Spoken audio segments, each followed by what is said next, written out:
What's up? What's up? What's up, everyone? Let me know if y'all can hear me clearly. Let me know if my mic is good. How y'all doing tonight?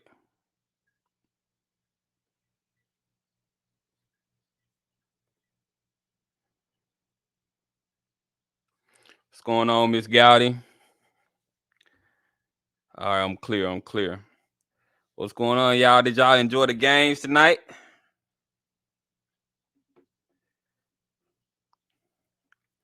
Why was TSU trying to throw towards Travis Hunter? I guess they didn't believe. They was trying to see what the hype was about. I guess that's what it was. I don't want to hear what JSU should have done its victory on to the next. Thank you, FAMU. Oh man, I hate FAMU won. I hate FAMU beat Southern, man. I want Southern to play Jackson State in the SWAC championship. So I got another excuse to make a trip down there. Quincy Casey on the clock. Yeah, Alabama A&M, they done. They cooked. What's up, Deputy Mario?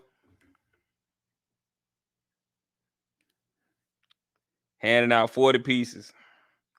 Yeah, they shouldn't even let them get that 14 points that they let Texas Southern get. They shouldn't even let them get that.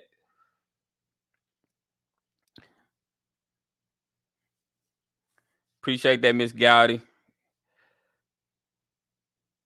Thank you to all my moderators. We shouldn't have any bots in here tonight. Hopefully none sneak in. I'm gonna open up the phone lines a little later so y'all can call in and give your thoughts on the game. But what I thought Jackson State looked dominant. They made a few mistakes. Wilkerson is a beast, man. He has taken Jackson State's offense to another level, honestly, because now they have a running back that they can rely on. Wide receivers, all of them are nice. They can pretty much change out whatever wide receivers they want. Shadur Sanders looked real nice today. Like his throwing was great. Even the commentators was talking about how great he throws the ball. Should have been 7. They gave them that last TD. Right. DJ85 said Southern is done. I hate it for him, man. I was hoping that they would do something so we can get that game that we want. But it looked like we're gonna have Prairie View in the SWAC championship, and Prairie View fan base, they don't really travel as well as Southern or Alcorn would do. So I was really hoping that it'll be one of those two representing the West. But it looks like it's gonna be Prairie View. Hopefully they travel well this year.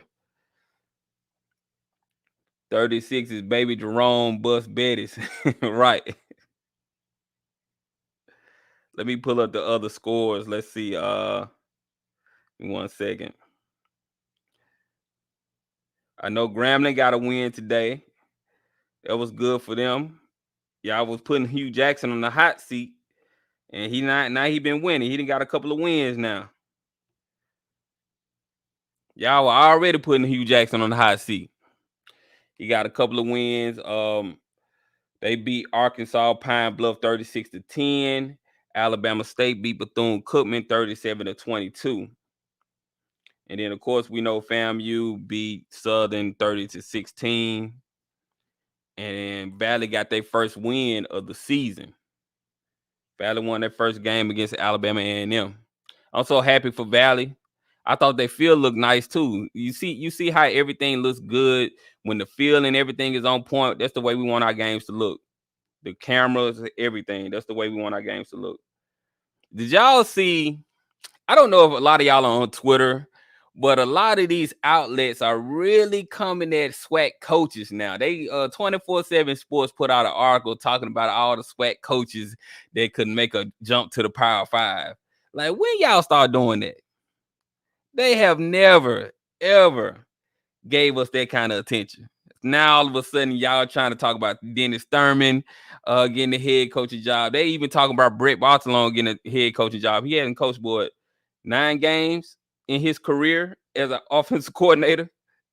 And y'all already talking about Power Five. That's just how they do, though. We already know what the trick bag is, bro. Y'all got to stop being emotional about people looking at coaches that are good. Nobody's being emotional about it. We know it's a trick bag though, because they don't really do that. You know, they don't do that. They don't look at a coach that only coached 9 games for a Power Five job. Do y'all know how hard it is to get a Power Five position? That's not easy to get in coaching, in the coaching world. That's not easy. I don't think you understand how hard it is to get a coach. Don't you know Buddy Pugh would have been had a Power Five coaching job if it was that easy? Look at how many people he's put in the NFL. He's a great coach. If anybody deserves a Power Five position or Power Five office, it's Buddy Pugh.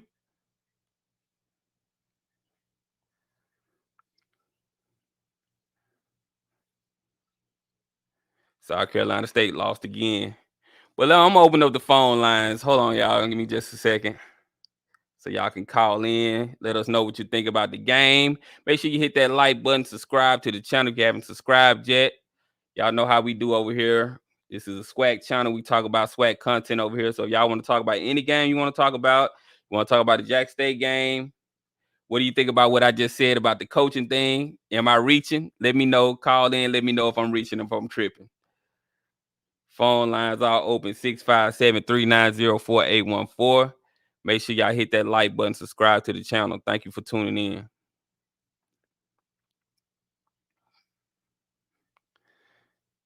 No, Pew, not the right color. I have never heard of it, which is why I don't understand why y'all be so mad about it. We're not mad about it, man. We just know that this isn't normal. You can't get mad because people are calling out stuff that's not normal. You know. Let's keep it a stack. PWI don't want to see HBCU football be great. Of course. Think about this now. If HBCUs had the resources that PWIs had, it would be game over. It would be no contest because of that culture. The culture that HBCUs have, all of those kids would be going to HBCUs. That sellout stadium got empty quick, right? It got empty after the first quarter. It seemed like 9-0. It looked like Jack State gonna run the table, man. I hope they don't have any hiccups. You know, one thing about Jackson State, they can't get too cocky. They gotta remain humble and take every game serious because you don't want somebody to come out and smack you in the face that you weren't expecting. Because Alabama A&M is still capable of putting up points. So even though their defense is not good, but they still capable. Hello, I am new to the channel because they already. Well, appreciate you, Patrice McCullum. Thank you for joining us and welcome to the family. 24/7 is doing the same thing. The black media outlets doing, using JSU and Dion for clicks. Man, those resale tickets when they don't sell always hurt the TV look. Yeah, that's one thing I wanted to touch on too. Those tickets, the SWAC got to do something about that. They got to do something about these scalpers or these resellers buying these tickets and not selling them, because they'll say the game is sold out, but there's still tickets out there that's at a high price being resold. So I think they really need to get with a format like Jackson State have with impact tickets and stop them from doing it. Find some kind of way to stop them. I don't know if they can do that though when you think about it, because I don't know if they can really stop a scalper or a reseller from buying a bulk of tickets like that. I don't even know if they can do that. But they got to figure out a way, because that's gonna hurt. That's gonna hurt the TV look. It's gonna look like it's gonna be a sold out game, and then when you see on TV, it's still seats everywhere. So something has to be done about that. I think they learn. I think they learn that on the celebration now. All right, we got a call coming in, y'all. Hold on just a second. Oh, my guy, Mr. Ford. Go and get Mr. Ford on. What's going on, Mr. Ford? How you doing?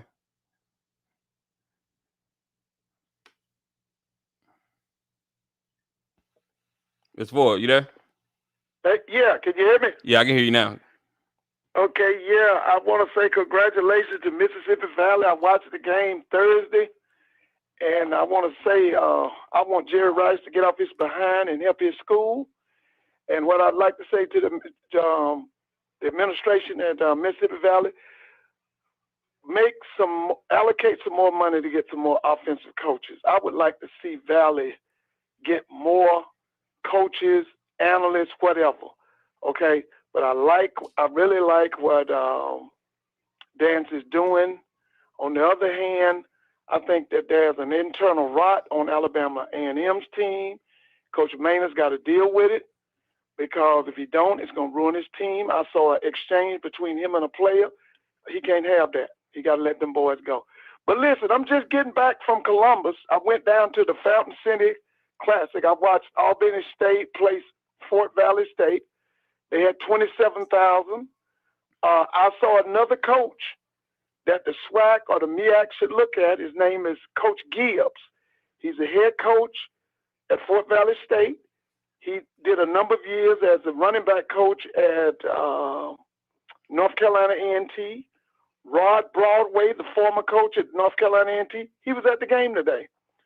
They got a monster running back there who's to me, I think he has one more year of eligibility, possibly two. That kid might get a shot at the pros. Didn't get a chance to see the Jackson game. I'm going to watch it tomorrow on the replay. But I did watch, after the game, we went to Longhorns, and they had Southern University and FAMU on. But, SWAC, did you want me to stay on the line, or what did you want me to do? You can stay on the line. I want to ask you what you thought about the FAMU SU game. Ooh, let me tell you something. If that quarterback at Florida A&M was more consistent with the arm he got, he'd get a shot at the NFL. He just, you know, he's like this. Out of every 10 passes, 5 will be good, but 5 will be bad. You know. But if he was consistent, woof, SWAC. You think they would have blown Southern out worse than what they did? I bet they would have blown them out. I mean, he got the when he throws that right pass, it's got the velocity, it's got the accuracy, it's everything. But it's just he's just not consistent enough. Yeah. And that boy that's the quarterback for Southern, they should not call him a dual threat quarterback. He should be called an athlete, because he doesn't throw the ball well enough to be what we call a dual threat. Oh, he can't throw? An athlete. You don't think he can throw well? He can throw it, but he gives up on the play so quick he just takes off. Yeah. He's a runner. He's an athlete. I don't see him as a dual threat quarterback. I really don't.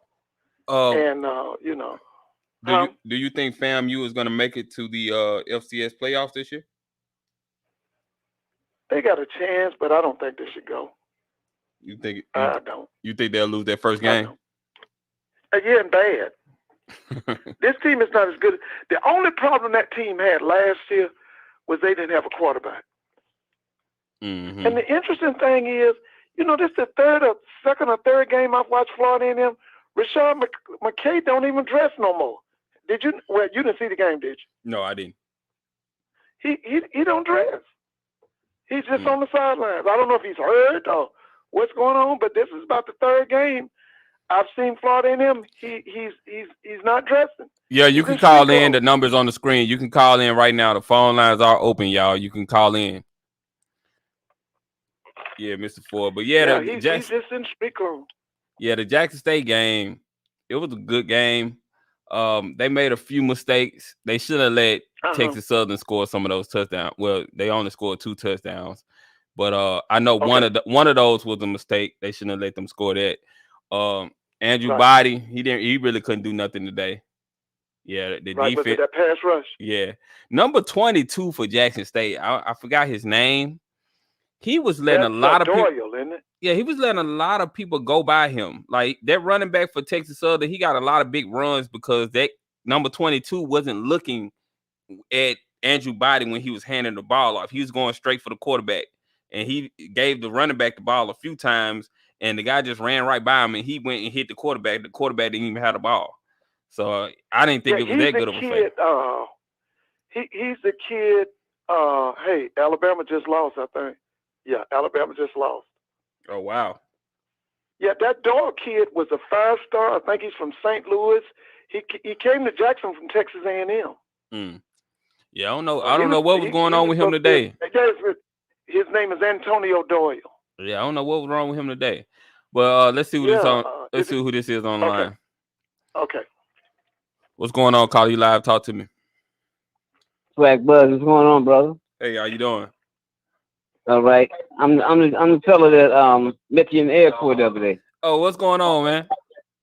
Ain't too much, brother. I didn't even know you was from DC, man. That's cool. Well, anyway. I'm from Jackson, but I live in the DMV area though.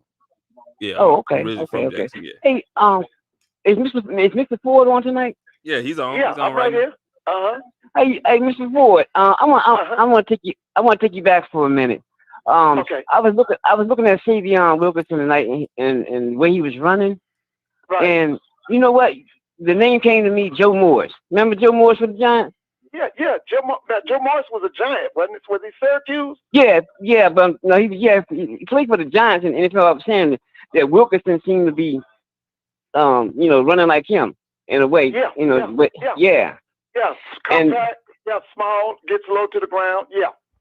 Yep. Yeah. I was thinking that. I said, I want Mr. Ford know that. And then also, Harvey Silk Reed used to run the ball for Howard. You remember him? No. What was his name again? Harvey Silk Reed. Yeah, played for Coach Willie Jeffries. Yeah, I remember him. Yes, sir. He was tough. Yes, now, sir. He went NFL, didn't he? Yes, sir. Yes, sir. Yeah, one of the best MEAC backs. Yes, sir. Yep. But anyway, he was tall. Wasn't he kind of tall? Yeah. He had a little height on, but I mean, he ran like silk, man. Yeah, he was. I remember him. Matter of fact, when Coach Jeffries left, that school was called Wichita State. He came to Howard, and his first start at Howard was that guy you just called out. That was his first big time star. Yep, Harvey Reed. Yeah. Harvey Reed. Yeah. This had to be the mid '80s. What was it? Mid '80s. Just 84, 85. Yeah, that's right. I remember him. Yeah, I remember him. Yes, sir. Yes, sir. Yeah. Hey, SWAC Buzz. Thank you, Mr. Ford. Hey, SWAC Buzz. I just want to say, I like the game tonight. Shador seemed to be, in command of the offense. The line still seems to, allow people to get to him. But for the most part, I'm satisfied with the game, man. Okay, that's good. Did you go to the game? No, I didn't go this week. Okay. You didn't go. Okay. Yeah. Yeah, I had to work, man. And I apologize. I didn't mean to call in and take over your show, man. No, you're good. But I wanted to talk to Mr. Ford about that, man, because I'm an old MEAC guy as well. So. Okay. Oh, yeah. I appreciate the call. Okay, buddy. All right, thank you. All right. Mm-hmm. All right, that was Jeffrey. He actually came up to me in the airport. He recognized my voice. I was talking to somebody, and he came up to me. He's like, "Hey, you SWAC Buzz?" I was like, "Yeah." He's like, "Oh man, I recognize your voice." I was like, "Wow." So that was funny, yeah. Well, yeah, I met a lot of good people when I was down in Jackson, man. It was love. It was a lot of love down there. Dallas Daniels didn't play today either. Yeah, he didn't play. He was there. Did Malachi Wideman play? Yeah, he got a couple of catches, I want to say. Malachi Wideman. Okay, how about Trevante Rucker? He got one. I remember he getting one. He got one or two catches. Okay. I know he got one in the beginning of the game. But mostly they used Shane Hooks. At the end of the game, they used Hunt. At the end of the game, they used Shane Hooks. Quay Davis got a couple. Quay Davis played a lot. Well, yeah, he played today. He got a couple. Oh, okay. He ran the ball. I think he ran. Good? Yeah, he looked good. He ran the ball once or twice. Yeah, and 'cause then he that's caught the guy everybody's he caught a talking about, couple of that Clay passes. Davis, man. Yeah. Rucker dropped the ball. Yeah. Powers was in the game, and Gaines was in the game as well. So Okay. yeah, they had some Okay. guys in there. Okay, Gaines 'cause will they be got a benched. receiver room out this world. Yeah, I mean they can switch them in and out. Well, y'all, the Oh yeah, phone they got lines a are Power open Five if you want to receiver call room. in and let us know what you thought of the game. 657-390-4814. The number's on the screen. The phone lines are open and you can call in right now. Make sure y'all hit that like button, subscribe to the channel. It's important to hit the like button. So just exit out the chat real quick, hit the like button, and then come on back in and join us and have some fun with us. We got another call coming in. Hold on, y'all. Okay. What's going on, Call You Live? Talk to me. What up, SWAC bud? What's going on? Yeah, you What gotta, up, man? you gotta turn the stream off in the background because it's gonna pick up. Yeah. All right, can you hear me now? Yeah, you good. Okay, gotcha. Yo, what's up, man? I'm just checking out the channel, man. You know, I'm a Jackson State grad, so I've been watching all the games and stuff. A couple things I wanted to talk about tonight is one thing with all this Deion Sanders Power 5 talk. Do y'all think he would leave after this season? If he does, who do y'all think they would get to replace him? Did you want me to go first, SWAC? I'll be quick. Okay. I don't think he's gonna leave. I don't know. I don't know. I battle with this so much back and forth because I'm like, man, will he actually leave and go to Auburn if they offered?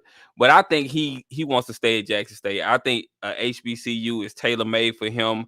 He could take Jackson State to newer heights and be a legend. You know, what he could do at Jackson State, he can't do at a Power 5 school, because if you go to Auburn already won a national championship. There's nothing you can do at Auburn that's gonna, differentiate you from the other coaches from the past. But if he stays at Jackson State, turns Jackson State into a national power, then he can, he would be legendary. He would be more legendary. Right. He would be just as legendary as he was in the NFL, in my opinion. So that's what I think. What you think, Mr. Ford? I think this is all propaganda by the mainstream media, by the corporate media. Yeah.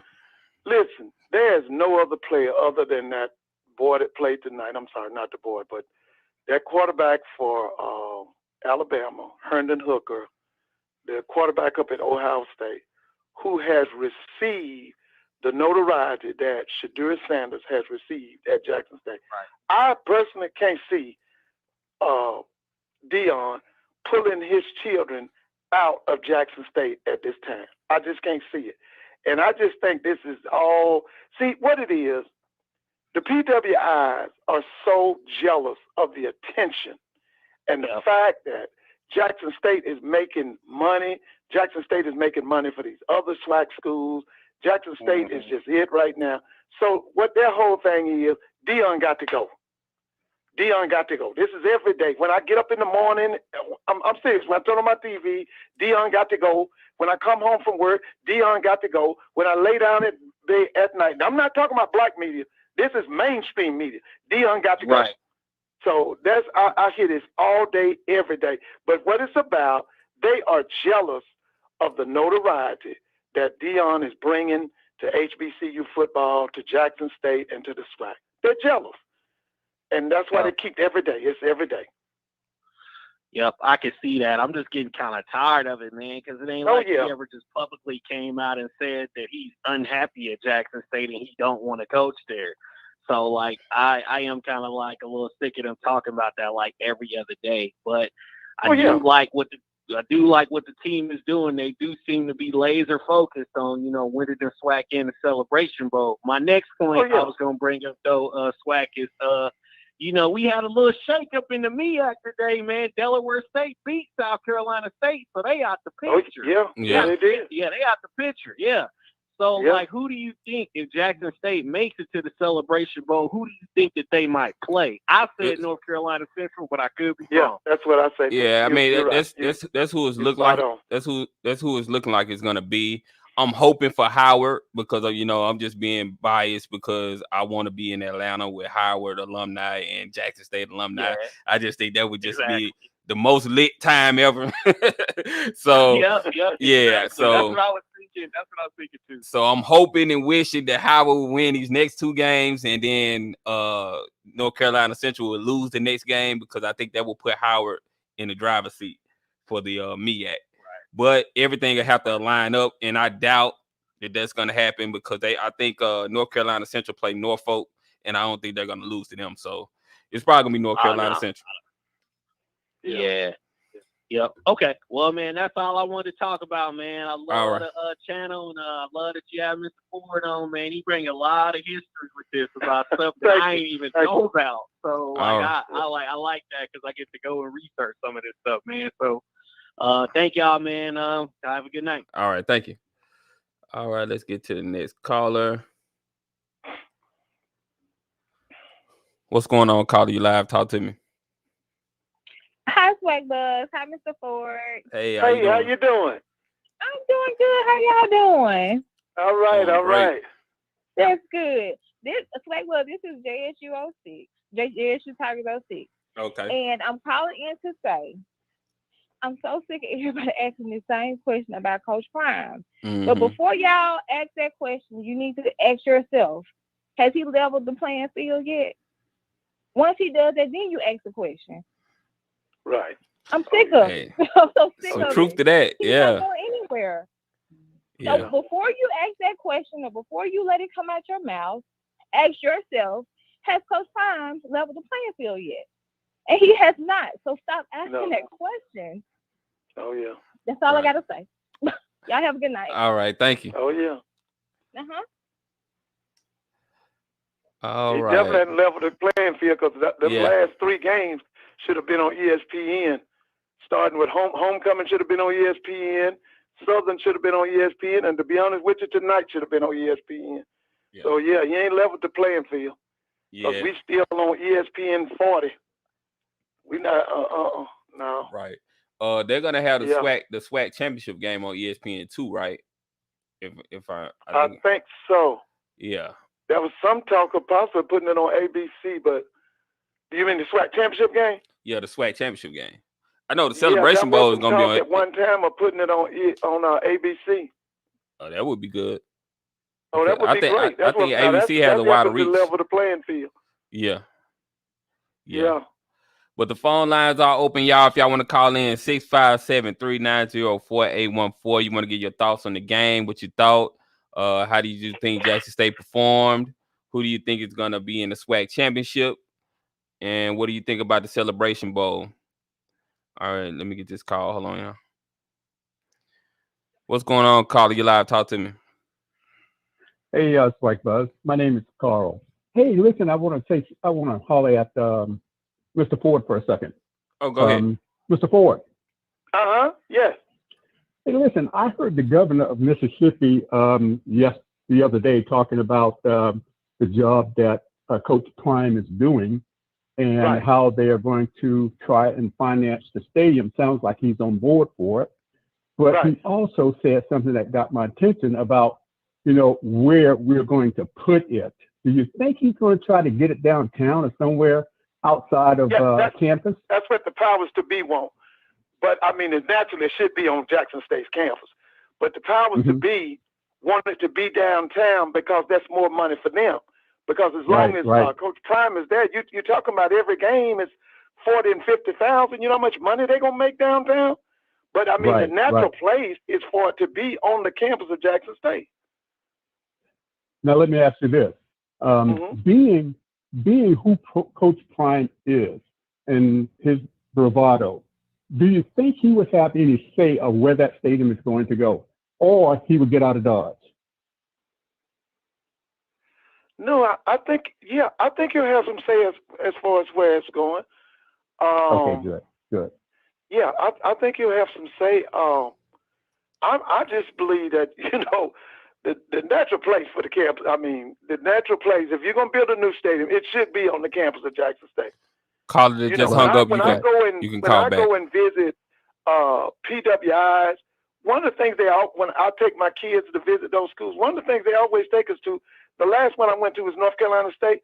They took us, when we got to North Carolina State, the guides, they took us to the administration building. I think the third or fourth thing they took us to was Carter Finley Stadium.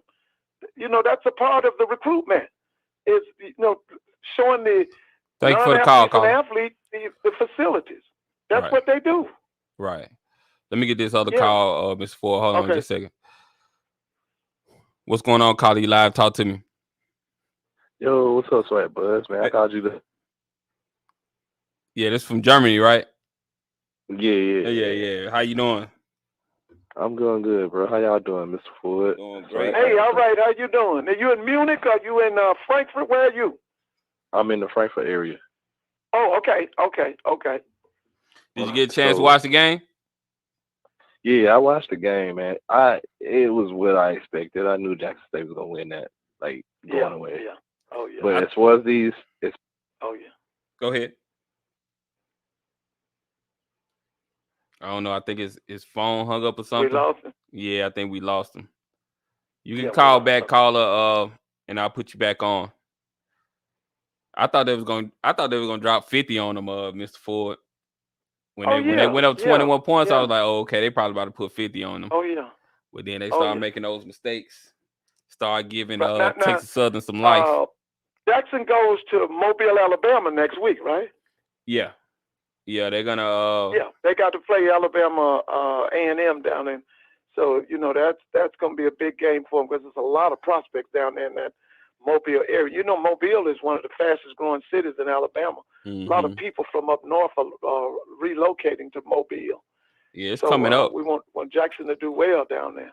Yeah, it's called the Gulf Coast Challenge. Right. That's what it's called. That's right. See, I remember years ago it used to be Southern University and Alabama State would meet at Ladd Peoples Stadium. That's where they would play. But I know why he's playing down there, because I'm telling you, it's a lot of athletes.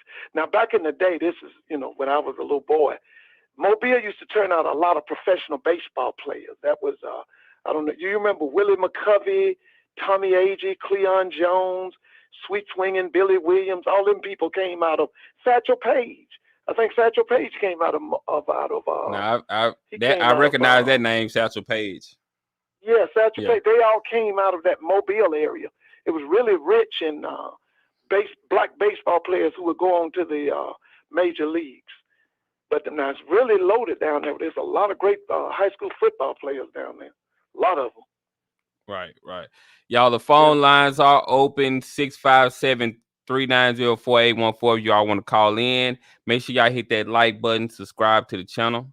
I appreciate y'all tuning in. All right, I think we got them back now. Hold on just a second. What's going on, Carly Live? Talk to me. All right, I had to call back. My phone got disconnected, man. My bad. Yeah, go ahead. That's on me. But yeah, so what I was saying was I wasn't too shocked about Jackson State winning the way they did. I knew they was gonna pull away eventually. I knew that was gonna happen. But as far as these stadium talks, what they need to do, because JS2 owns the property and everything for Veterans Memorial, how about put $50 million in that to renovate it and modernize that, and you can still keep your $60,000. Yeah. Listen, a lot of people got mad with me when I said what you just said. Honestly, I love the vet. I would like that. The vet is a home field advantage. Yeah. Yes, it is. That's what I always thought. I like that, it's the biggest stadium in black college football, isn't it? Yeah. It's the biggest stadium in the FBS. I mean, in the FCS. FCS, that's right. You're right. That's right. It's the biggest stadium. You're right. Listen, I was a student at Grambling. We would come up from Grambling to see the games at the vet, and we just, just walking in the vet, all the seats, and we just thought the vet was everything, man. We did. We loved it, man. I don't think the hospital people want that to happen though, because they trying to get they trying to build something. Hospital and everything. Yeah. They want the land, to put whatever they want to put there and all that stuff. But in all reality, how about put some chairback seating in the under bowl of the vet, modernize the concessions, modernize the entrances, modernize the locker rooms and everything like that.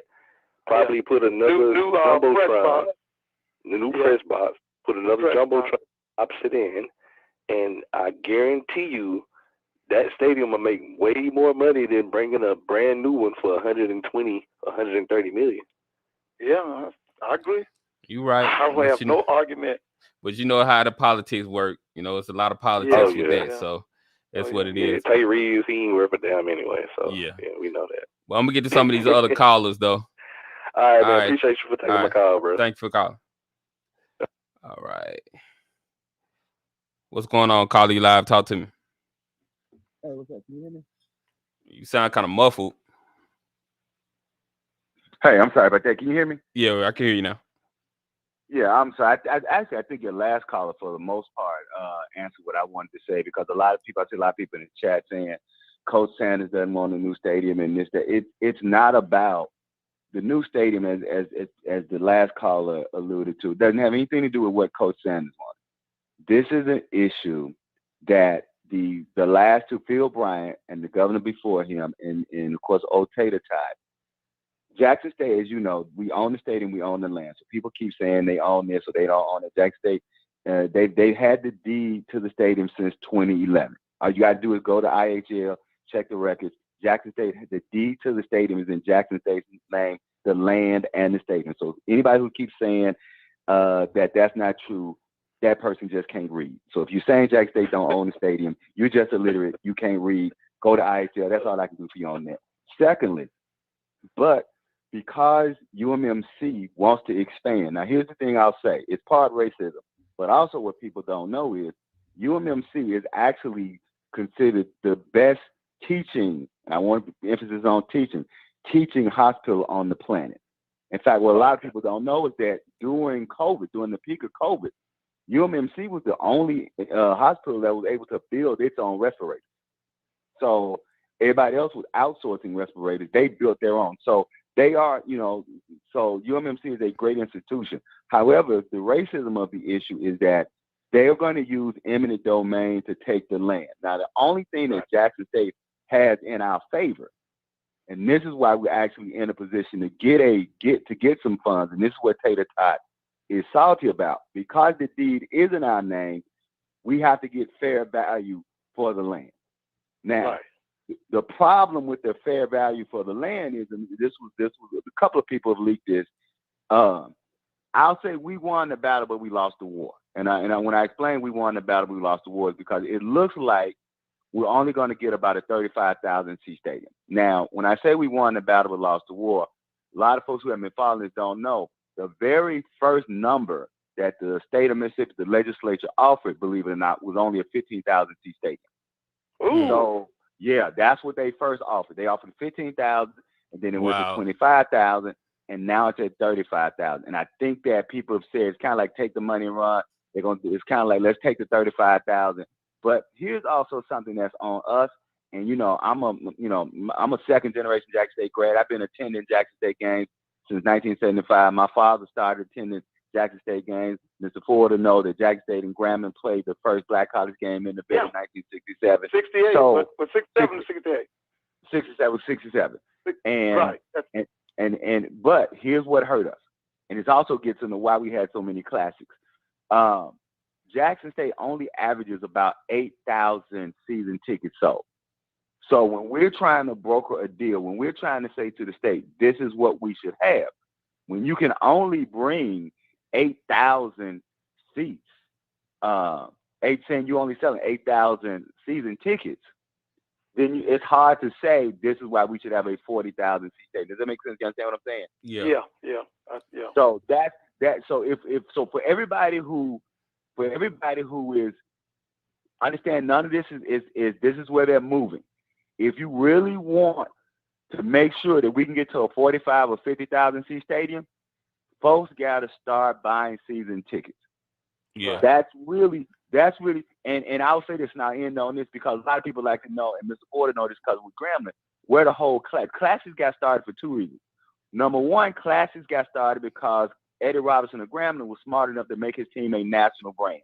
So he used classics to make his team a national brand. The other reason that classics got started is because most ADs just kind of accepted the fact that HBCU alumni and fans don't buy season tickets. So Classic became the quick way to get upfront paying. If more HBCU alumni, and I'm talking to all of us, but particularly Jackson State, because this deal is coming around, if we don't buy more season tickets, we're going to lose our leverage. And I mean, we can still probably get more than 35,000, but that's why I said won the battle, lost the war, started at 15, then it went to 25. They seem to be selling at 35. We need more people to buy season tickets. I said, man, I appreciate the show. I'm going to get out here. All right. Thank you for the call. Yeah, I was hoping for 50,000. I think 50,000 would be a good number that, you know, regardless to what kind of year Jackson State is having, if they're having a monster year and they're having fans coming from everywhere, they can have 50,000. They can fill out 50,000 seats. So I'm hoping that it can go up that way, but 35 may be the number. I know eventually, I think the plans are Jackson ought to eventually go FBS. Is that the long range plan? I mean, that's what they've been saying, but they've been saying that for the whole conference. That the whole conference, that's what I'm saying. Long-term plan. Yeah, about 40,000 to 50,000 is what you're gonna need. Yeah. Hold on, let's see who this is calling. What's going on, Carly Live? Talk to me. Yes, hi. I'd like to pose this question to both of you and Mr. Love. Let's say that the Cricket Bowl is won by Jackson State. Do you believe, and you may have asked this question earlier, I tuned in late, do you believe that Jackson State should get a bowl invitation to either the New Year's Eve or one of the bowls around the New Year's Eve area? I would hope they would do something like that. That would be cool. I don't think they've ever done anything like that, if I'm not mistaken. Because to me, and thinking about that in the broadcast this afternoon, this evening, one of the broadcasters brought it out, and I had thought about that once before, and that way it would then once again, you know, you have conference championships, then go to a bowl game. You know, it'd be great if a conference champion from the NEAC and the SWAC get led to a bowl game. Maybe not one of the great bowl games. Maybe it's one of the Christmas bowl games or the day after Christmas. But there's almost 30 some bowls now between the first week of the third week of December all the way into the second week of January. And I was just thinking that this would be another way of putting the HBC back on the map and using our clout right now to be able to do something like this. Yeah. Well, one thing we got to keep in mind now, the bowls are primarily for FBS schools. They're not for FCS schools. They always thought that the best thing for the FCS school was that playoff, that we used to call it the 1AA playoffs. The bowl system itself has basically always ignored FCS schools. Mm-hmm. They didn't have anything to do with FCS schools. I understand. Yep. Right. I wonder, is it possible though for an FCS school to go to a bowl game? I wonder, is that even possible with the NCAA? Well, the only FCS bowl game I know of is the Celebration Bowl, isn't it? Yeah.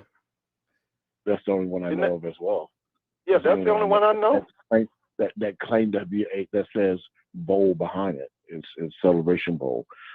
With that being said, I'll jump off, but I want to ask one question. So do you believe? Let me say this real quick.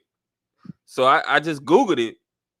I just Googled the question, and they said bowl games are not limited to FBS schools. Teams in the 3 lower divisions of the NCAA can play as well, can participate in bowl games as well. But it's never been done before. Oh, okay. So never been done before. Yeah. Thank you. And to me, this would really, really, I mean, you're thinking about if you really want to be able to shine and use the clout that Dion has brought to Jackson State, not just to Jackson State, once again, everybody say Jackson State, but has brought to this HBCU alumni league. It would really, really, really showcase the talent there. And there. My last question is this, and this goes to Mr. Love. Mr. Love, if Dion stays there over the next several years, do you believe that he could possibly turn Jackson State into an FBS school? Yeah, without a doubt. Yeah. Oh, yeah. Because now my thing, with like I told SWAC, we talked about this. Dion has done, Coach Prime has done Good Morning America, 60 Minutes. What else, SWAC, we said? He's done what else? Good Morning America, Good Morning 60 America. Minutes, and they had College Game Day. Okay, College Game Day. I say that he's going to get a top 25 recruiting class in February. I think they're going to have a top 25. Now, he did a 54. I don't know if that was last year or the year before. He had the 54th best recruiting class in the nation. Okay, I'm taking it down. He will get a top 30 recruiting class or a top 25 this year in February. We'll see. And if he continues to get that, yeah, he's going to have an FBS team. All right, let's see who this is calling y'all. Hold on a second. What's going on, caller? You live? Talk to me. What's going on, caller? You live? Talk to me.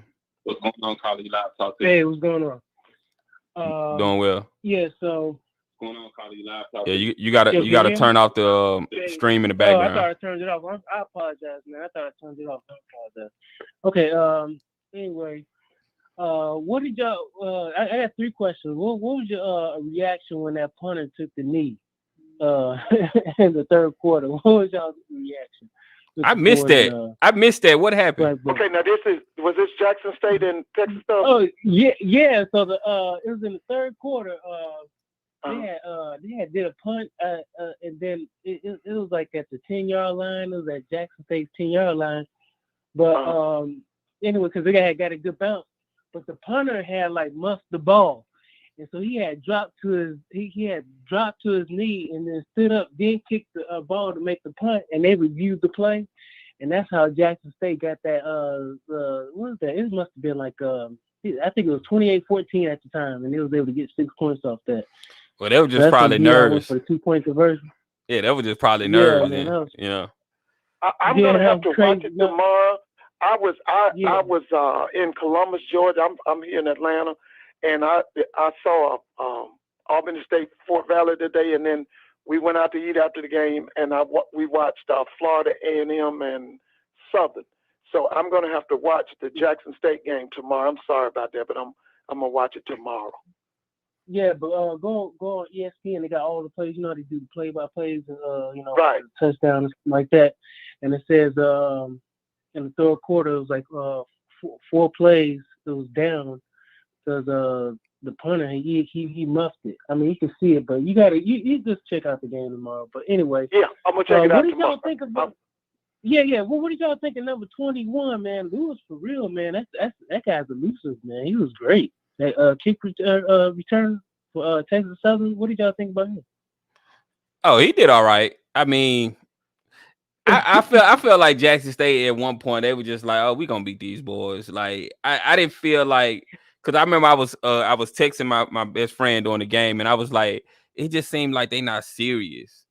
It's like they beating them, but it's like they just out there just having fun, just doing whatever, Yeah, they wanted the game to be over. And they didn't wake up until it was 21-14. Then that's when they was like, oh, hold up now.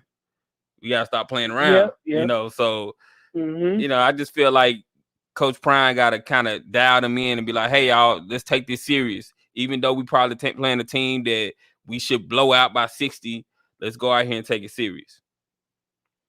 Yeah, man. Yeah, I don't know how Willie Gaines muffed that kick returns and stuff like that. But I felt the same way, man. I felt the same way. But anyway, they got the job done. So okay, this is the last question. Who's the more elusive quarterback? Body, was it Andrew Body or Shador? Because he was shaking the bacon today, bro. He's been doing that the last couple of games. He's been looking good. I mean, I would say Shador sounds training. Go to SWAC bus. Yeah, appreciate the call. Well, yeah, I mean, Shador. I think Andrew Body's faster, but Shador is more elusive.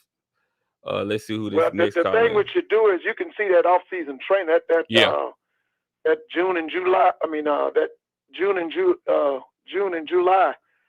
You can see it now. You can see that off-season training and all that training they were doing during the summer, that weight room and all of that. Right. That makes you bigger, faster, and stronger. Right. What's going on, caller? You live? Talk to me.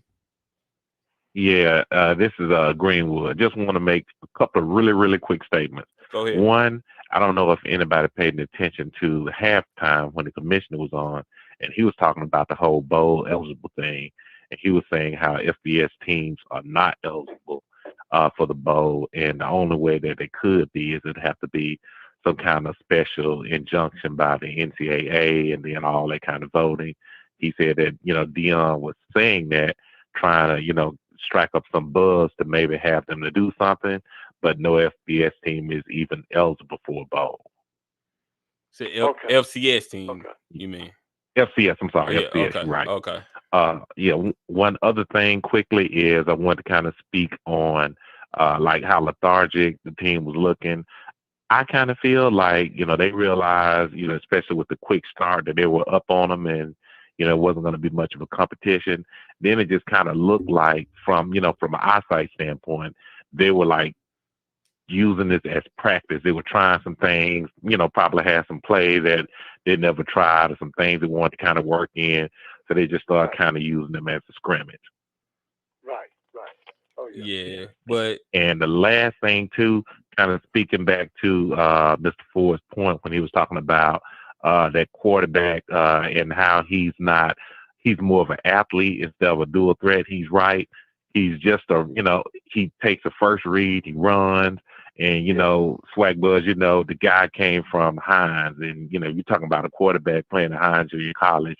Now he's moving up to the next level. You really can't expect much, as a pocket passer. But I just wanted to get those points out, and I enjoy the show. Thanks a lot. Thank you. Yeah, that's one thing the SWAC have to do. They have to really get better with recruiting quarterbacks. We got to step up our quarterback play. I think that Blood kid, that second kid, they need to give that guy a chance. They need to give that Blood kid a chance. I hope he doesn't mess that up, because I don't know if I said this. I know I said it to you, SWAC, but y'all got to understand that. And people in Southern are very impatient people now. Now, they like Dooley. Don't get me wrong. They like Dooley. But he better get his stuff together. What's going on, Call You Live? Talk to me. SWAC Bud, how you doing today? Doing great. How are you? I got 3 questions that I want to ask you that I heard. Go ahead. Number one, I heard the gentleman saying about the Morris Stadium. You got to turn off. Hold on. You got to turn off. Hold on. You got to turn off whatever's playing in the background, TV or your phone or whatever. Okay. Can you hear me now? Yeah, you good. Go ahead. Okay. The Morris Stadium. The stadium is Jackson State, but the land is not Jackson State. The land is the state. So the governor them own that land. That's why they're not putting no more money in the Morris Stadium. Okay. The second thing that the guy called and asked about, it was a dead ball on that muff with the punter. His knee was on the ground. So that's automatic dead. Now we're looking at, we need more SWAC, good SWAC officials. Our SWAC officials are sorry. And that's all I had to say. And I thank you for taking my call. All right, thank you. Yeah, Ms. Ford, you've been complaining about the SWAC officials for the longest. Listen, my main thing is we get national television all over the country and the world. We can't be doing this incompetent stuff out there as far as the fish shape. Right. We can't do it. Right. We can't do that. Yeah. All right, let's see who this is. What's going on, Call You Live? Talk to me. Hey, what up, SWAC Buzz? This is Jerome from Charlotte. Hey, Mr. Ford, how you doing? What's going on, Jerome? Hey, how's it going now? All right. Hey, I just wanted to call in real quick. This was probably the best looking, one of the best looking HBCU crowds for television tonight when it comes to just the optics. I know folks are saying, it was sold out. It wasn't wall to wall, standing room only packed, but the commentator even said this was the most people in that stadium for a TSU game since it's open. Mm-hmm. And, from the optics, whoever was doing the LED lights, it was really dope, man. After every big play, the lights were going in and out, it was like really raucous. Whoever the DJ was on point. The fans were really in it all the way up and through, I guess, midway through the fourth quarter. But this was probably, from a visual standpoint, one of the best looks for HBCU football this season. It was a great look. Well, I'm hoping eventually that game goes to NRG. I want Jackson and Texas Southern to go to NRG. I'm happy about what happened at PNC, but my hope is that eventually, back in the day, Texas Southern would take Grambling and Tennessee State to the Houston Astrodome. Well, I want them to take Jackson State to NRG. Right, absolutely. Right. And, just given tonight that they were competing with the World Series, the fact that they had that many people attending. I saw Beto O'Rourke, the guy running for governor. He was at the game, hanging out with JSU fans. It was just a really great look, for the city, for Texas Southern. But I'm with you. If we can continue this upward trajectory, and TSU is not a bad program. I see them really. Right. I think they're sleeping giant. Let me ask y'all this question. The money that they have, you in Houston, Texas, they should be one of the top teams football-wise in the SWAC. Let me ask y'all this question. So can Texas Southern paint that field? Because they never have a logo on the field. They never have the end zones painted. They can't. I heard they cannot paint that field. Oh, wow. Because it belongs to a soccer team, right? Yeah. And I've heard that they can't paint that field. Mm. That's the only thing that I think they would need to do. To put some money in Durley, which is on campus. Durley Stadium is on the campus of Texas Southern. I'd like to see them play on campus. Yeah, that would be I really would. I'd like for them to play on campus. I think the last time we played TSU on campus, maybe 2010, it would only held like 10,000 people, I think. And, our alumni chapter there took that over. But, for what they've got right now, I think it's a pretty decent situation. I don't know what the split looks like, but, again, optics-wise for television, it looked great. I'm with you. Hopefully, they can move that game to NRG because I feel like if promoted properly, it could easily have, up to 20,000, well, more than 25 fans. Yeah, I think so too. But you're talking about isn't that the fourth largest city in America? The city of Texas has more land than the state of New Jersey. Yeah. Listen, Texas has more black people than any other state in America. They got over 4 million blacks. We can't get 50,000 of them to come to the football game.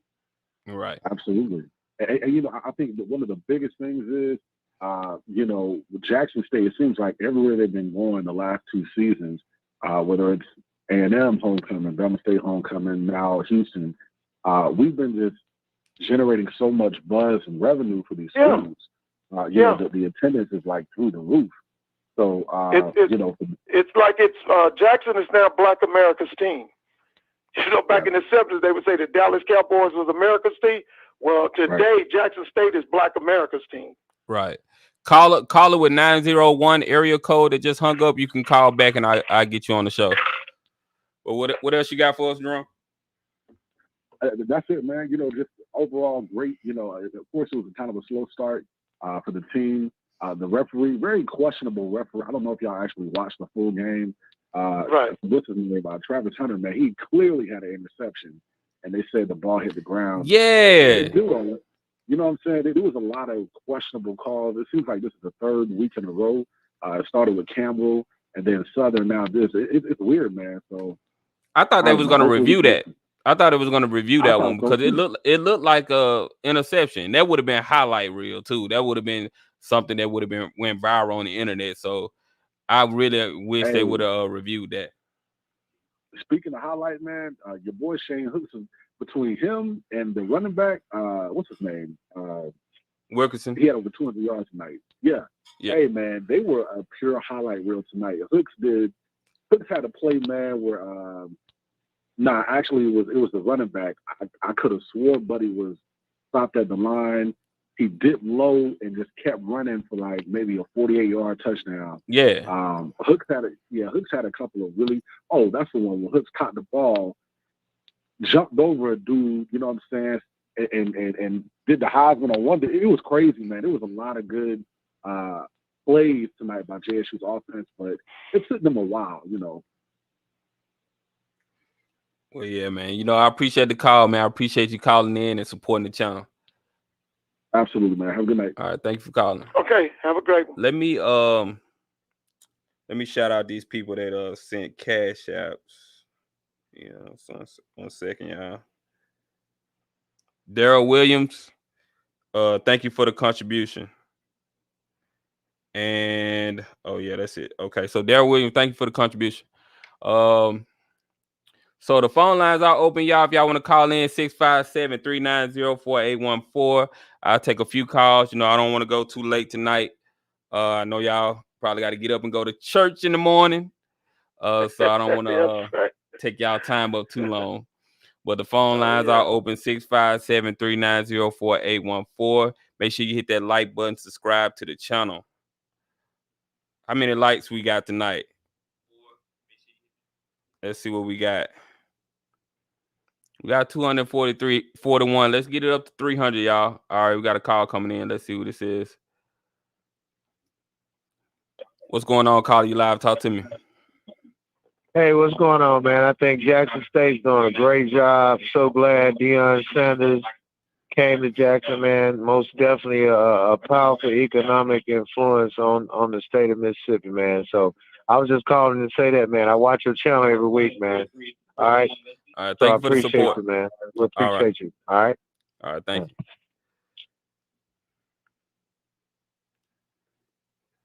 All right. So yeah, like I said, y'all, the phone lines are open, 657-390-4814. I'll take a few more calls if y'all want to call in. So Mr. Ford, are you going to any other games this season? Yeah, Alabama is hosting two major football games for SWAC football games next week. In Mobile, Jackson State is coming in to play Alabama A&M. Up the road in Montgomery next week, Florida A&M is coming in, will be hosted by Alabama A&M. So I'm going to try, that's a little over 100 miles from here. I'm going to try to get down for that Alabama State FAMU game. I think that's going to be a big game. So, those are two big games in the state of Alabama next week, SWAC games. Right. All right, let's see who this is calling. Okay. What's going on, Caller? You live? Talk to me. How you doing, Swag Buzz and Mr. Ford? I hope y'all having a good night. Good. Same to you.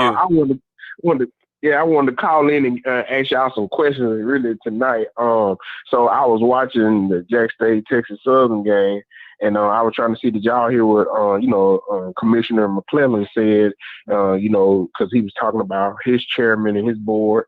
And where he's sitting on as far as the NCAA men's basketball, as well as he was addressing Coach Sanders' position on, if the SWAC could also play not only in the Celebration Bowl, but an actual, FBS bowl game. And he was, deciphering. So I was trying to see, what are y'all thoughts on it if y'all heard? I have to do some more research on that because, I'm getting conflicting stories. Some people saying that we can't do it. I just Googled it and they said that it can be done. So I don't know if it can be done. I would like to see it done. Right. Because he was, what he said was, because since we're, FCS, we can't do a FBS bowl. But he said the only way that the NCAA can, it has to override that. And I guess what he was trying to say is he understands what Deion trying to do is whereas bring enough attention to where the NCAA say, hey, we screaming for this, give it to us. Mm-hmm. And I think that's what I was asking, because I know y'all have way more insight and in depth with that. So I was just trying to see, and how would that look, I would hope they will perform well, but you'll have a lot of complaints from those other FCS schools like North Dakota State and all those other schools saying, we've been dominating for 9 years and we never got that opportunity. How you going to give it to them? I can see that happening. I can see that going right now. If that happened, they would be pissed off. So I'm not sure if the NCAA will have an excuse other than, it's Coach Sanders, it's Coach Prime, and we just want the money, So that's pretty much what it will be. And one more thing, I doubt. I know everybody because Mr. Ford, I totally agree with what you're saying. Now it's just very greedy of them, and that they want Coach Sanders to leave. But I highly doubt he's going to take the Auburn job because anytime you got coaches that are basically in the conference, around the conference, that desires a coaching position and in the SEC, and they not leaving, nobody's going. Auburn right now is a train wreck. And majority of it because of who is ran by, and it's not by the school, it's by those boosters, and nobody wants a part of it anymore. Yeah, you remember a company they do the advertising called Yellowwood? I've heard of it. Yeah, I have heard of it. Yeah, well, anyway, that guy who owns Yellowwood, he's one of the biggest shot callers at Auburn. His name is Jimmy Raines. That guy calls a lot of shots. Yeah. Wow. And I don't see him wanting no Coach Prime. Not him. Yeah, culture-wise, yeah. Not only that, just to the fact of where, like you say, if you certain people you're not going to talk to, it kind of feel like Auburn kind of got that Jerry Jones feel. You're going to do as I say, when I do it, when I do it. There you go. Yep. There you go. Yeah. Now but, what I've heard is it was Hugh Freeze, who's up at Liberty. Right. The guy at Ole Miss, Lane Kiffin. Mm-hmm. The guy that's at Coastal Carolina, his name is Jamie Chadwell. Now, here's the thing. They want Lane Kiffin, but Lane wants as much money as Nick Saban, and they can't do it. Yeah. They can't do it. Now, some people, they got problems with. Now, I'm going to just be honest with you. Hugh Freeze is a great football coach, but, he got a lot of baggage. You know that. Yeah. Now, but see, if they need to get somebody. No, if they get somebody, like you said, if they get Lane need to stay. Because Lane, he don't know he in a powerhouse. I think if they go get somebody who was in Mississippi, like in this area, Dan Mullen or Tom Herman that was in Texas. That'll be good. Now, here's the thing. I'm surprised because what's the name has got to go with Texas A&M. He's pathetic. Jimbo yeah, you're right. You're right. If they don't get him this year, they'll get him next year. But I'm surprised that them Texas people, because, Texas A&M is an oil school. All them people on oil wells. I'm surprised that they haven't gone after Lane Kiffin. I'm really surprised at that. I thought that them Texas A&M people, You making a valid point about Texas A&M. Don't be surprised that all those 5-star recruits that was recruited by Coach Prime last year, they started hitting their transfer portal and coming back. Right. Yeah. Well, they got their money. They the money was for the recruitment to sign your letter of intent. But after that, they check cash. $20 million on that recruit class. Thanks for the call. Yeah, they spent $20 million. The thing about Jimbo destroyed that Florida State program, and then took $75 million and jumped to Texas A&M. They brought in Willie Taggart. They didn't even give Willie Taggart 2 full years. They gave him 15 games, fired him, and blamed him for that mess that Jimbo Fisher had started. And so I'm really surprised that Texas A&M, with all the money they got, they haven't gone after Lane Kiffin. I figured they go after Lane. Let's see who this is. Hold on just a second. Okay. What's going on, Carly Live? Talk to me. This is Johnny in Houston. Love the show. Mr. Ford still here? Yeah. Did you go to the game? How you doing? This is Johnny in Houston. Did you go to the game? No, I didn't go to the game. I was at home watching at home and had a good time. I'm glad I stayed at home. TSU's on. Right now I think a lot of the SWAC teams, JSU can be beat, but you can't beat yourself. And you got to have the mental toughness. Those first 2 big plays that overthrew the receiver that could have been touchdowns. I don't think mentally he got back to where, to center after that. And that would have made the game very interesting because the team would still believe. And I think they just kind of lost the morale after that.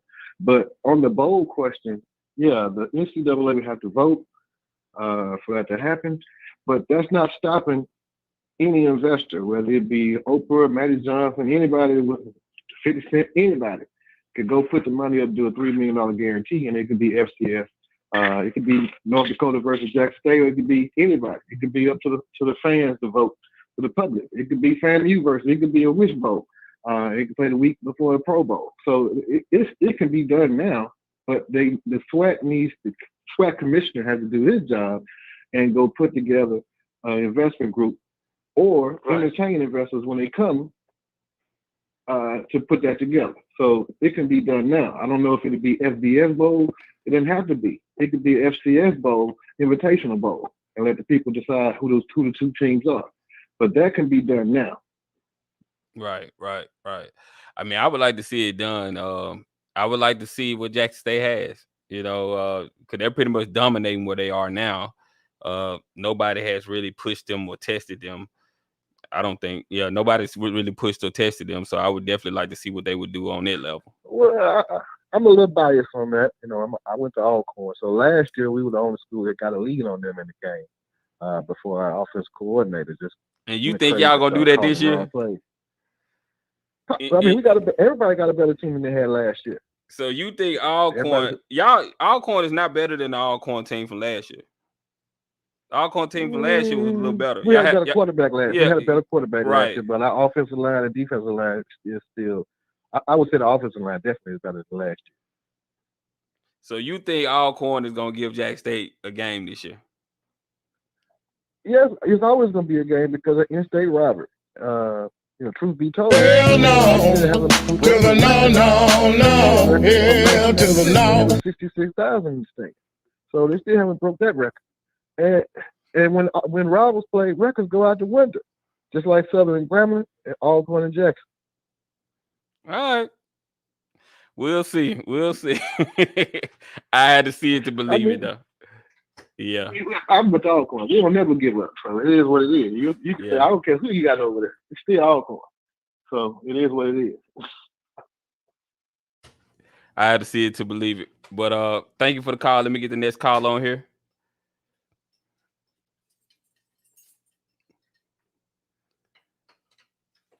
What's going on, caller? You live? Talk to me. Hey, I just wanted to talk to you about the game. I know we've already said all the good stuff about Jackson State. Shador, amazing. He made some amazing throws. Some that were dropped. Without the drops, he's definitely over 300 yards. He made some NFL-like throws, Shane hooks. But can I ask you a question, SWAC Buzz? Go ahead. In the second quarter, beginning of the third quarter, were you getting a little annoyed with, some of the mistakes that we were making, with the punt return and some of the other things? You said, was I getting annoyed with the punt return and the mistakes that was being made? Yeah, like we jumped out to 21 points, and then that second. It seemed to me like when they jumped out like that, they started thinking, oh, we're going to blow these boys out. And I felt like the team didn't have the intensity that they had in the beginning of the game. I feel like they just knew that they was going to blow them out and win that game. Right. And so I'm just saying this to vent kind of as a JSU fan. And excuse me if it sounds negative. I support JSU all the way. They're the best team in the SWAC.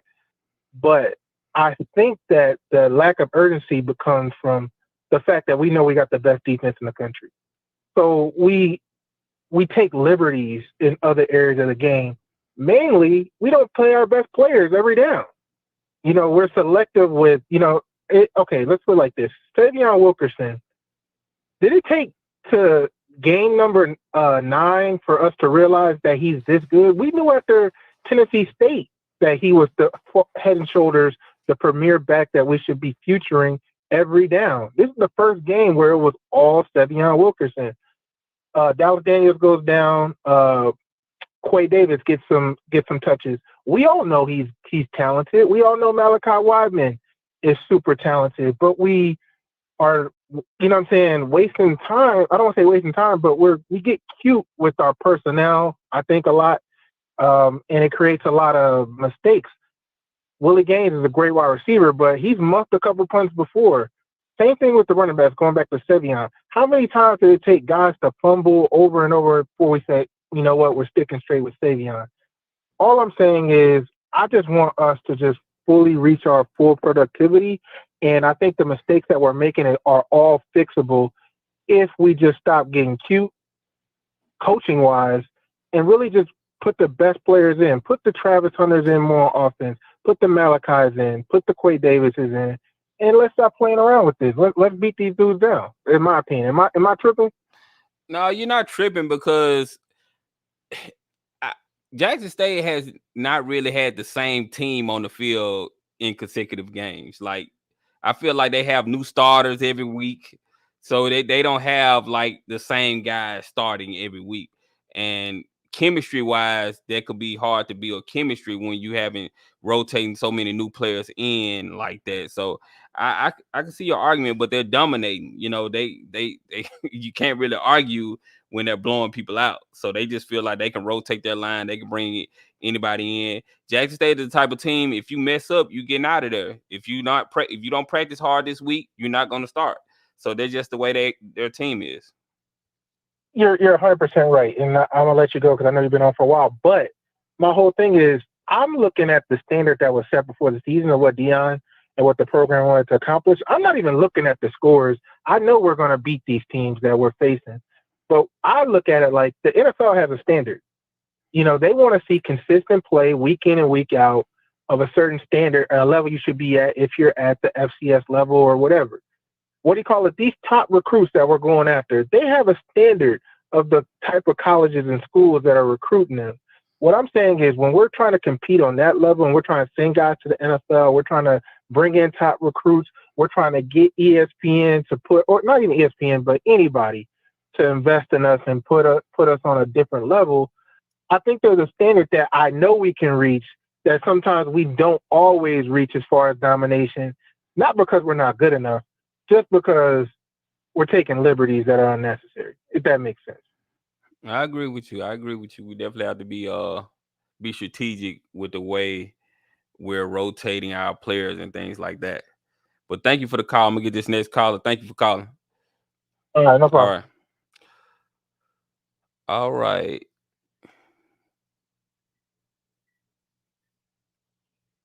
What's going on, caller? You live? Talk to me. What's going on, caller? You live? Talk to me. Hey, SWAC Buzz. Can you hear me? Yeah, you gotta turn the stream off in the background though. Okay, I'm sorry.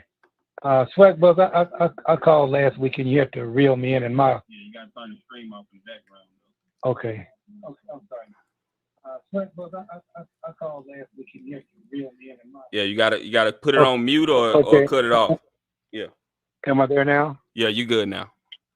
Okay, I'm sorry. I called a few weeks ago. Several times I've called your show because I listen to you all the time, and you had to reel me in last week, and my wife got on my case, and I want to apologize to you about that. And one complaint, what comment I have on the game, I think the young men gets too complacency at times. It kind of like they seem like it's kind of like going to a Lululand, just like the young man just stated before, the caller, the last caller. And other than that, they played a pretty solid game. They just have a time. It just seems to me they have an opportunity when they could just really just take over the game, like Coach say, dominated, and then seem like they just lose focus there. And one other thing, I'm 74 years old. I'm not unless my grandkids and nieces and nephews come by the house. Look, I don't do this phone app and all this money thing, but I want to send you something. Do you have a post office box that I could just drop you something in the mail? Yeah, send me an email. Email me at swacbuzz@gmail.com, and then I'll let you know where you can send the whatever you're trying to send.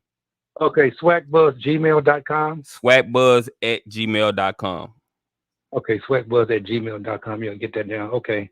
And you guys keep up the good work. Say hello to the encyclopedia there, Mr. Ford. And I enjoy you guys every week. And God bless you guys. I'm the one that you think I preach sometime, but I just love you guys, love the SWAC, and just keep up the good work. I love you guys. God bless you. All right. Thank you for the call. All right. Yeah, Mr. Ford hung up. I think Mr. Ford, I think I might have lost you, Mr. Ford. I was going to let you get the last word, but let me get this other call. Hold on. What's going on, caller? You live? Talk to me. Hey, sir, how you doing? Doing good. Listen, I just wanted to say this. I was listening to you guys tonight. Good show tonight, you and the doc. But to get to his point, at the game today, in North Carolina A&T and Norfolk State game, and 50% of the conversation was about people getting home to see the Jackson State game tonight. 50% of people are talking about they're glad the game is early today so they can get home and see the Jackson State. So to Doc's point, Jackson State is turning into the black national team. In other words, everybody loves whoever your team is, whether you Howard, South Carolina State, and everything. Then your number 2 team has become Jackson State. Right. So it should be marketed like the black Notre Dame. Yeah, that's what I've been saying. But a lot of people argue that they couldn't go independent like Notre Dame because they don't have the money. So, but I think Jackson State, if they had the money, they could definitely be an independent brand in college football. But here's the point I don't get when I hear people say they don't got the money. They only net about $5 million from being a member of the SWAC. They ain't no money. Yeah, but when you're independent, you're not gonna have a conference to back you. So that's a part of being independent. That's why Notre Dame can be independent, because they have money to fund all their programs without having a conference without getting a conference check. So that's why, they were saying that if you go independent, you're gonna have some money. Like FAMU tried to do it, but they didn't have the resources to keep up with the other LBS schools that they were playing at the time. So they went up at the wrong time. But you know what? Things have changed since FAM and everything.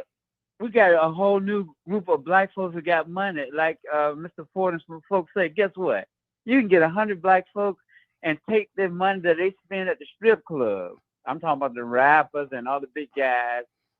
And you can, trust me, you can get $50 million. Now you have to give them in the new stadium. They're gonna have to have their suite and their luxury things like that. But if you're a national team, you do everything nationally. You raise money nationally and things I hear like you. that. But listen, in a perfect world, that would be nice. But just getting people to donate their money. You would have to have Beyonce and everything like that. But listen, black folks and people, we got more money now than 10 times as much money than we had 10 years ago. Okay? We have people throw away $1 million a month and they don't miss it. Right. Okay? Well, so you be a national brand and you talk about you had all those guys coming to homecoming. You telling me if they can fly in to a game every fall, 1 or 2 bring in their crew and got their suite? I'm telling you guys, these guys drop $1 million a weekend in the strip club. So asking them to put up $1 million to support Deion and Jackson State on an ongoing basis, no problem. Yeah, I mean, I wish it was that easy, but some people just like to spend their money on jewelry, other than giving it to more positive reasons instead of material stuff. Until this happened, they never had a reason to. Yeah. Okay. I would like to see it. I wouldn't have given Jackson State $250,000. I would like to see it. Now I would. I would. I would like to see it. But let me get to this other caller. I appreciate you calling. Thank you for calling. And truth be told, some of those rappers don't really have money like y'all think. They be leasing that jewelry. So, they be financing that jewelry and paying monthly payments on it. So don't think that all those rappers are just millionaires like that. Only a certain few of them got it like that. What's going on, caller? You live? Talk to me. Yes. I was calling because I watched the game between Jackson State and TSU, and I never did find out who was SWAC defensive player of the game or offensive player of the game. Do you all have that information? Well, I know they gave the offensive player of the game to Shadur. Yeah. So Shadur had 3 touchdowns and 1 rushing touchdown for 200 and something. I think 252 yards. So they gave him the offensive player of the game. Now, if I don't know if they gave a defensive guy the player of the game, but if they did, it was going to be Aubrey Miller because he stood out today on the offensive side. I mean, on the defensive side of the ball. Okay, thank you so much, and keep up the good work. You're doing a fantastic job. I enjoy listening to your show. All right, thank you. All right, bye-bye. All right. All right, y'all. That was the show tonight. I'll be dropping other videos this week, and going live this week as well. I might go live probably middle of the week. But yeah, I appreciate y'all tuning in. Let's see what we got on likes tonight. Let's see what we did.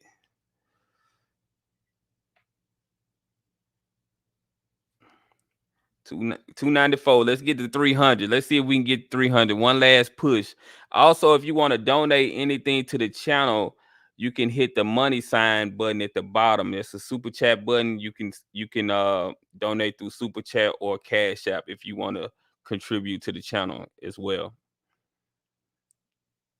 But yeah, we don't have any more callers. I'm gonna go and end the show tonight. I appreciate y'all tuning in. That was just a post game show. I'm gonna try to do this every week after the games. Give y'all a platform to call in and give your thoughts out to the people, then let people know what you thought of the games. But I'll see you guys on the next one, and I'll see you guys on the next one. I'm gone.